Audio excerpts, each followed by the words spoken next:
મેષ લગાડી દીધું છે. જો અરે તમારો બળ પ્રતાપ વીરતા બધાની ઉપર તમારા મુખ કમળની ઉપર અત્યારે મેષ લાગી ગઈ છે. મેષ ઈર્ષા ઘમંડ અને ક્રોધ છોડી નેત્રો ભરીને રામજીની શોભાને જો. અત્યારે તમારે લોકોને જે જોવાનું છે ને એ આનંદ માણો.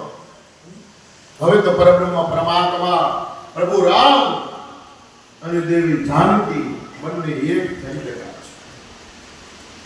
એની શોભાને જુઓ અને લક્ષ્મણજીના ક્રોધને પ્રબળ અગ્નિ જાણી એમાં પતંગિયા ન બનો. લક્ષ્મણજીનો ક્રોધ તમે જાણતા નથી. ખોટી વાતો રહેવા દો. જેમ ગરુડનો ભોગ કાગડો ઈચ્છે, સિંહનો ભાગ સસલું ઈચ્છે, વિના કારણે ક્રોધ કરનારાઓ પોતાની કુશળતાની ઈચ્છે. શિવજીનો વિરોધ કરનારો બધા પ્રકારની સંપત્તિ ઈચ્છે, લોભી લાલચુ સુંદર કીર્તિને ઈચ્છે અને કામી મનુષ્ય નિષ્કલંકતાને ઈચ્છે તો શું પામી શકે છે? ભગવાને શું કીધું તુલસીદાસજી? દરેક મનુષ્ય પોતપોતાની ઈચ્છા અને તૃષ્ણા ધરાવે. બધાને મને ઈચ્છા હોય કે હું આ પ્રાપ્ત કરી લઉં, હું આ મેળવી લઉં, હું આ મેળવી લઉં. પણ શું ખરેખર મેળવવાનું છે? પ્રાપ્ત કરવાનું છે? અને ખરેખર તમને પ્રાપ્ત થવાની છે કે નહીં? ખોટી આવી લાલચાઓ મનમાં ન કરો. ન બોલવાના શબ્દ ન બોલો.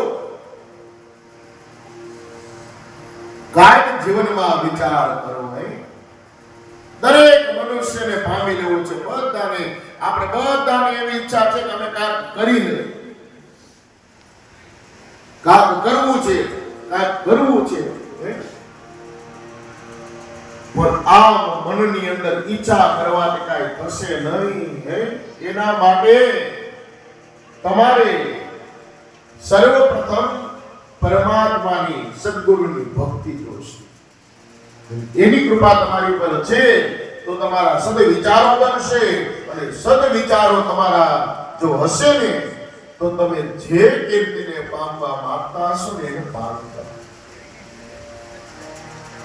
પણ ખરા સદગુરુનો સમર્થનો હાથ તમારી ઉપર હોવો. એની કૃપા હોય ને તો જ બધું બને. સદગુરુની કૃપા વગર કાંઈ થતું જ નથી. એ કરી શકે છે પણ ક્યારે? જેની ઉપર કોઈ ખરા સમર્થ સદગુરુનો હાથ છે. વિચાર કરો તમે.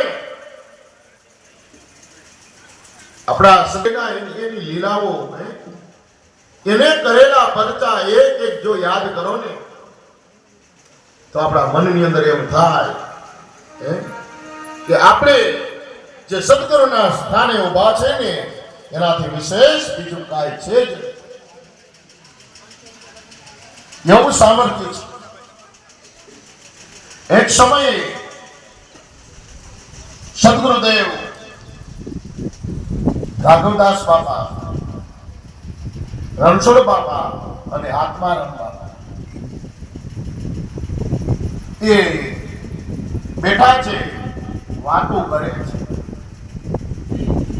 સત્સંગની વાતો હાલે અને ઈ વાતો જ્યારે હાલતી હતી ધીમે ધીમે ધીમે ધીમે વાત આગળ હાલે. એમાં બન્યું છે એવું કે ઓચિંતાના રણછોડ બાપા ઉભા થયા છે. ઉભા થઈ ગયા. ઉભા થઈને પોતાના બંને હાથ અધર રાખીને ઉભા રહી ગયા છે. એ સમયે રાઘવદાસ બાપા કહે કે અરે આ તમને શું થયું? કેમ આવું કરો છો? પ્રથમ તો કાંઈ કહેતા નથી, પણ ત્યાર પછી એવી જાણ થાય છે, એવી ખબર પડે છે કે અત્યારે ચાંદગઢની અંદર રાઘવદાસ બાપાની ગાદીનો ઓરડો તૈયાર થાય છે અને ઈ ઓરડાને બારાત જ્યારે ચડાવી રહ્યા છે ઈ બારાત જ્યાં ચડાવવા જાય ને ત્યાં બારાત ટૂંકું પડી અને ત્યાંથી એ પોતાની જગ્યા છોડવા જાય ને ત્યાં આયા બેઠા બેઠા રણછોડ બાપા બંને હાથ અધર કરી અને બારાતને પકડે. વિચાર તો કરો, આ સદગુરુ, આ સમર્થ ગુરુ, પણ તોય આપણું મન છે ને, મનુષ્યનું મન છે ને, મેં કીધું ને કે કોઈ દી સ્થિર નથી. તો હવે આપણા મનમાં તરત એવો વિચાર ઉત્પન્ન થયો કે ભાઈ ખરેખર આવું હોવું જોઈએ કે નહીં, આ વસ્તુ સાચી છે. અમે કેમ માની એમ બાપાને જ્યારે કીધું ત્યારે ઈ બાપાના મુખમાંથી શબ્દ નીકળ્યા છે કે અત્યારે કોઈને ઘોડેસવારને મોકલો, ચાંદગઢ જઈને તપાસ કરે. અને ત્યાં ખાલી તપાસ નથી કરવાની, પણ ત્યાં જઈને કહેજો કે આઢર અત્યારે સ્થિર જ છે, હવે એમાં બીજું કાંઈ જોડવાની જરૂર નથી. તમે જઈને ત્યાં માણસોને યાદી આપો અને કયો કે આડસરને બંને હાથથી ખેંચે ને એટલે એની મેળે આડસર લાંબુ થાય અને જે જગ્યા ઉપર એને સ્થિર થવાનું છે ને ત્યાં એ સ્થિર થશે. અને એક સમયે અહીંથી માણસો ચાંદગઢ ગયા, ત્યાં તપાસ કરી તો ખરેખર આડસર ટૂંકું છે અને સ્થિર થઈને ઊભું છે. ત્યાંના માણસોએ વિચાર કરે કે આ મેં કાલના જોઈ છે કે આમનો સ્થિર ઊભું છે. ત્યારે એને વાત કરી કે રણછોડ બાપા મોટી મોણપરીની અંદર ઈ બંને હાથ વડે આડસરને ઝાલી ઊભા છે, હવે એમાં બીજું કાંઈ જોડવાનું નથી, એને ખેંચો. અને જ્યારે કહેવામાં આવ્યું કે આડસર ખેંચું અને આડસર કાયદેસર લાંબુ થયું અને પોતાના સ્થાન પર બિરાજમાન છે. બોલો રણછોડ બાપા. આ શબ્દના બાપા જય હો.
કાલની યાદ હતી કાલે તો પૂરી ન થઈ તો બાપાની પહેલા કાકા હાથ ચડી